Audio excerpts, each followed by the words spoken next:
자, 오늘 데살로니가 후서 마지막 인사에 해당되는 부분이죠. 주의 사랑하시는 형제들아 그랬습니다. 참 좋은 말이죠. 주의 사랑하시는 형제들아. 이 사도 바울이 데살로니가 교회를 부르면서 주의 사랑하시는 형제들아 그렇게 불렀습니다. 데살로니가 교회에 때로는 고난이 있고 환난이 있고 아픔이 있고 고통이 있고 눈물이 있었습니다. 초대교회 예수를 믿는다고 하는 것은 요즘 우리처럼 이렇게 자유스럽게 나와서 찬송하고 기도하고 복음 전하고 이런 시대가 아니었지요. 예수를 믿는다는 사실 때문에 고난을 당하고 환난을 당하고 고통 가운데 빠져있는 이 사람들이었습니다. 그러나 이것이 하나님의 사랑을 부정할 만한 이유가 되지 못했습니다. 여전히 고난 가운데 있음에도 불구하고 아픔을 겪고 있음에도 불구하고 환난에 빠져 있는 경우가 종종 있음에도 불구하고 주의 사랑하시는 형제들아, 여러분 고난 가운데 있기 때문에 주님의 사랑이 여러분 곁을 떠났다고 생각하지 마시기를 바랍니다. 때로는 아픔과 눈물이 있기 때문에 하나님이 여러분을 버렸다고 생각하지 마시기를 바랍니다. 주의 사랑하시는 형제들아, 얼마나 소중한 얘기입니까? 여전히 하나님의 자녀들임에도 불구하고 실수합니다. 연약함이 그대로 남아 있습니다.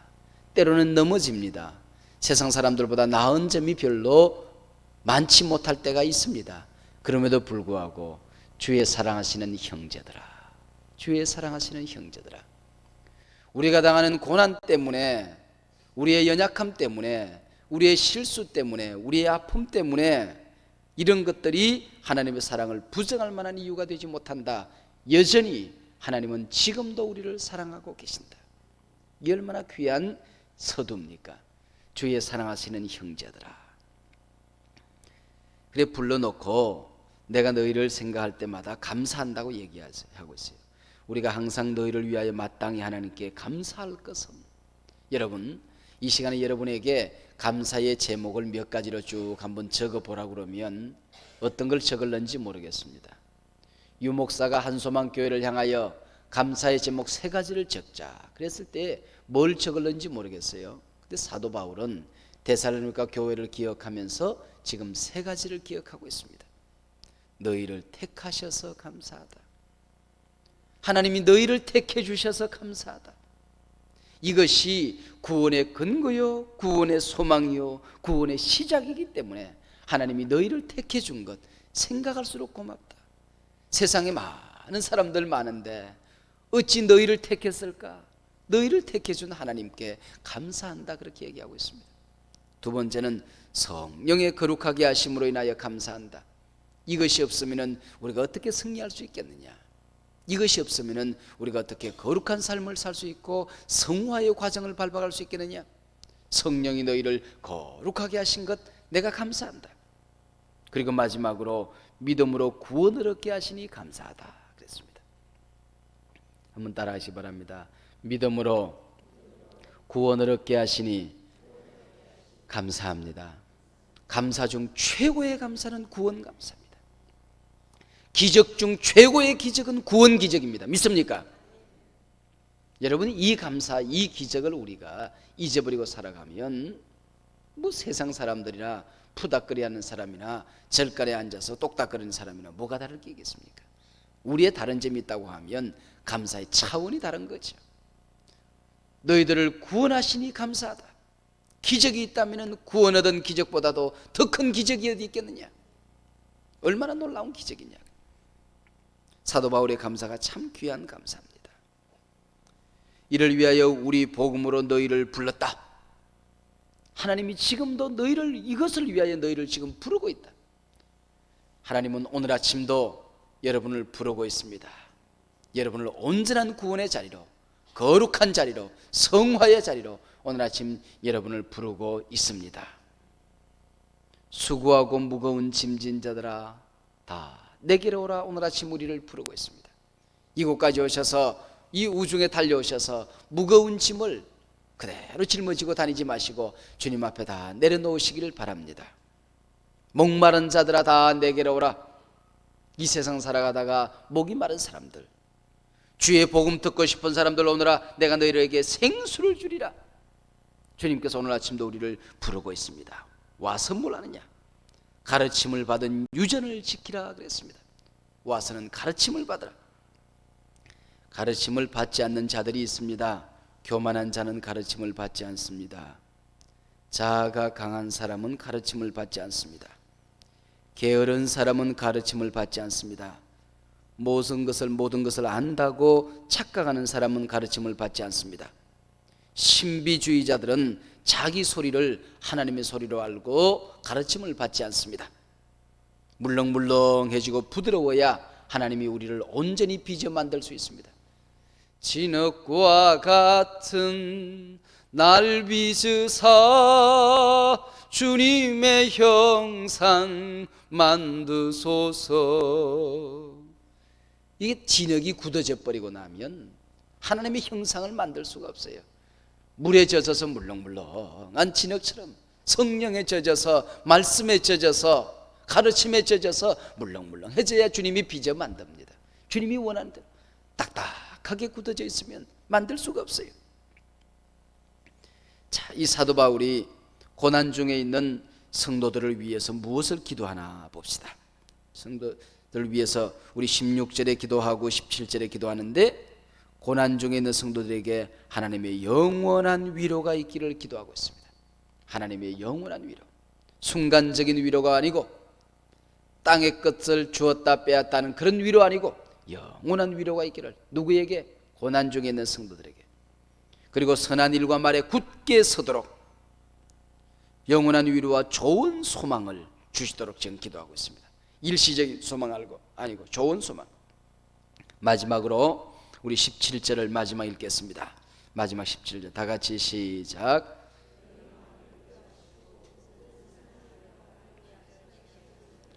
이게 마지막 기도죠. 우리 성도는 앉아서 사색하는 사람이 아닙니다. 누워서 세상을 감상하는 사람이 아닙니다. 일어나 굳게 서야 됩니다. 일어나 굳게 서야 돼요. 여러분은 남을 세우는 사람입니까? 아니면 이웃을 무너뜨리는 사람입니까? 사도 바울이 오늘 아침 기도합니다. 너희들이 굳게 서기를 내가 기도한다. 이 기도를 하더라도 남을 세우기를 위해서 기도하고 살아야 되지 않겠습니까? 남의 마음을 무너뜨리고 아프게 하고 그러지 말고 자식들을 세우고 가족들을 세워주고, 연약하기 때문에 붙들어주는 것 아니겠습니까? 여러분, 세워줘야 됩니다.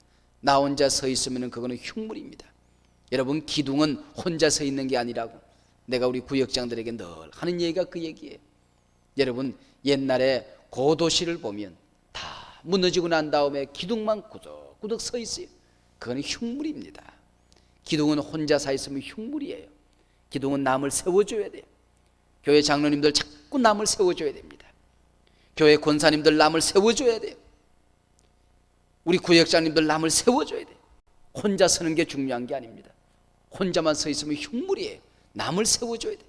내 주변에 넘어진 사람 누구 없는가? 내 도움을 필요한 사람 누구 없는가? 남을 세워줘야 돼요. 사도 바울은 내가 너희를 굳게 서기를 기도한다고, 내가 너희를 세워주기를 기도한다고 그렇게 얘기하고 있습니다. 이 초대교회에, 이 데살로니가 교회를 위해서 기도하는 사도 바울의 모습과 이 교회들이, 초대교회들이 사도 바울을 위한 그 아름다운 모습을 보면 눈물이 겹도록 아름답습니다. 정말로 사도 바울이 초대교회 성도들을 얼마나 사랑했는지, 그냥 앉아서 기도하면 눈물이 줄줄 쏟아질 만큼 교우들을 사랑했고, 그러한 사도를, 그러한 목사를, 교인들을 얼마나 사랑했던지 내 목이라도 내어줄 것만큼 사랑한다고 그랬습니다. 사도 바울이 고난당한다고 하면 차라리 내가 고난당한 자리에 달려가기를 원했고, 저들은 굶으면서도 사도 바울을 얼마나 끔찍이 섬겼는지 목이라도 내어줄 만큼 사랑했다고 그랬습니다. 오늘 우리가 잃어버리는 것이 있다고 하면 교역자와 교우들의 이런 끈끈한 사랑을 우리가 다시 한번 회복해야 이 종말의 시대를 이겨나가고 승리하게 될 줄로 믿습니다. 어떤 집사님 한 분이 제게 읽어보니까 은혜가 된다고 그러며 책을 한 권 가져다 주었어요. 제가 순식간에 책을 읽었습니다. 그냥 그 자리에 책을 갖다 주니 고마워서 그 자리에서 순식간에 책을 한 권, 조그마한 책이니까 뭐 그냥 다 읽었는데, 그게 한 토막에 그런 내용이 나와요. 나는 고하다 하는 그런 토막이 나와요. 단락이 여러 단락이 있는데 그 가운데 하나가 나는 고하다 하는 단락이에요. 거기 보면 신문에 얼마 전에 어느 한 중학교에서 소풍을 갔는데 이 학교 교사들이 귀감이 될 만한 일이다 그래서 보고를 했는데, 대개 보면 소풍 가다 보면 학부모님들이, 아이들이, 반장들이, 뭐 부반장들이, 줄반장들이 도시락을 몇 개씩 싸오잖아요. 그래서 선생님들이 그 도시락을 나눠 드시는데, 이 학교는 자기들끼리, 교사들끼리 도시락을 각자 싸가지고 가서 아이들 보고 도시락 싸오지 못하게 하고 선생님들이 직접 도시락을 써서 나눠 먹었다. 그래서 그 사진까지 실어놓고 이런 귀한 학교가 있다, 그렇게 실렸다는 거예요.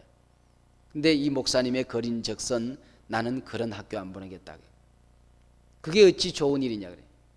소풍 간다고 그러는데 자기 선생님에게 도시락 하나 싸줄 수 없는 이런 너무 풍조가 그게 지대로 된 풍조냐. 아이들에게 그렇게 가르쳐가지고 그게 교육이 되겠느냐. 물론 촌지문화 때문에 나라가 조금 어지럽고 촌지문화 때문에 선생님들이 존경심을 잃어버린 거 안타까운 일이지만은 도시락 하나 싸줄 수 없는 학생들, 그게 지대로 된 것이냐, 그런 얘기입니다. 그리고 이제 그 문제를 가지고 교회로 끌고 들어와요. 교회로 끌고 들어오는데 그 목사님도 아마 나하고 비슷한 생각을 한 모양이에요.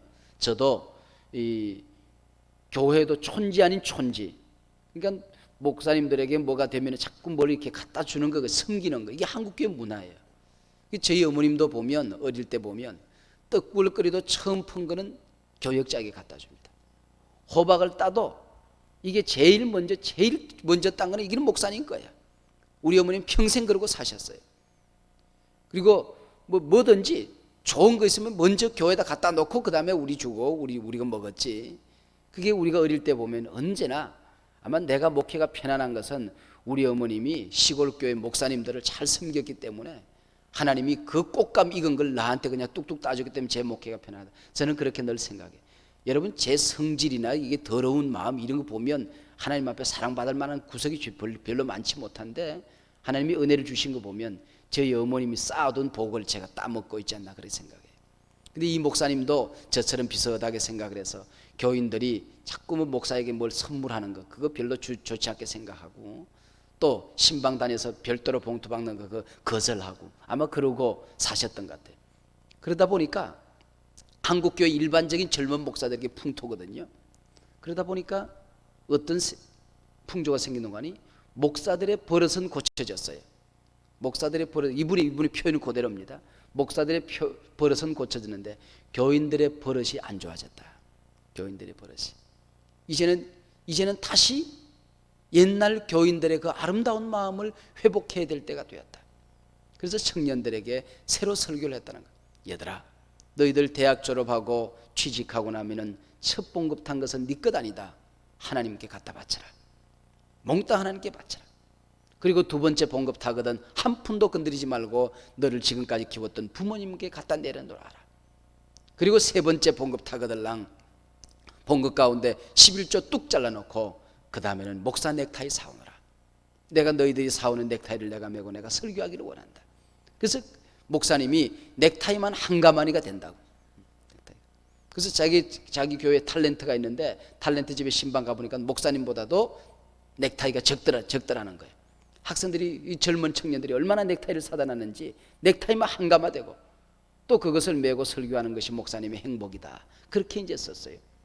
그리고 이분이 마지막 결론으로 무슨 얘기를 하는 거니? 식인종 시리즈를 합니다. 식인종이 어느 날 자기 아버지를 잡아먹었대요. 자기 아버지를 잡아먹고 입을 썩 닫고 나오면서 하는 얘기가 나는 고하다 그러고 나오더라는 거예요. 그래서 이 글의 제목이 나는 고하다입니다. 여러분, 자기 부모 잡아먹고 고하다고 엉엉 우는 아이놈들, 자기 교육자 잡아놓고 나는 고하다고 우는 교인들, 요즘 시대가 그런 시대다. 자기 남편 자기 아내 잡아먹어 놓고 나는 과부다, 나는 호랩이다 그러고 사는 세상이 오늘 세상 아니냐. 가장 가까운 사람들 존경하고 위해주고 세워줄 줄 모르면서 우리가 어떻게 이 세상을 행복하게 살 수 있느냐, 그 얘기입니다. 결론은. 여러분, 이 사도 바울이 초대교회를 세우는 모습을 보면 눈물이 겹습니다. 그리고 초대교회가 교역자를 위하는 모습 보면 눈물이 겹도록 그 용어 하나하나가 얼마나 귀한지 모릅니다. 여러분, 이 종말을 가르치는 이 사도 바울의 이 마지막 그 서신들을 보면, 그 군데군데 보면 그냥 읽어보면 도무지 설교할 것도 없는 것 같고, 이게 읽어보면 그냥 밋밋하고 아무런 은혜가 되는 것 같지 않지만은 단어 하나 그 당시 상황을 생각하고 읽어보면 눈물이 겹도록 귀한 마음들이 그 속에 스며 있습니다. 오늘 여러분들 먼저 가장 가까운 사람들을 세워주는 복된 날 되시기를 바랍니다. 그들을 생각할 때마다 지금은 감사할 조건이 도무지 없지만은 이제 하나님이 역사해 주시면, 성령이 함께 하시면, 말씀이 저들 가운데 임하게 되면은 이러이러한 사람이 될 줄로 믿고 감사하는, 감사를 가불하는, 감사할 조건이 없을 때 내일 이런 사람이 될 것을 바라보고 꿈을 가지고 감사를 가불하고 감사하는 오늘 아침 되시길 바랍니다. 여러분, 그들을 위하여 기도할 때마다 눈물겨운 기도가 오늘 우리 가운데 있어지고, 특별히 내 어린 자식들 가운데, 가족들 가운데, 교우들 가운데, 교역자들 가운데, 교역자는 자기 교구들 식구들 사랑할 때마다, 위하여 기도할 때마다 우리 눈물 흘린 기도가 쏟아져 나올 수 있는, 서로가 서로를 세울 수 있는 복된 아침 되시기를 주님의 이름으로 축원합니다. 우리 주님께서 가르쳐 주신 기도 드리시겠습니다.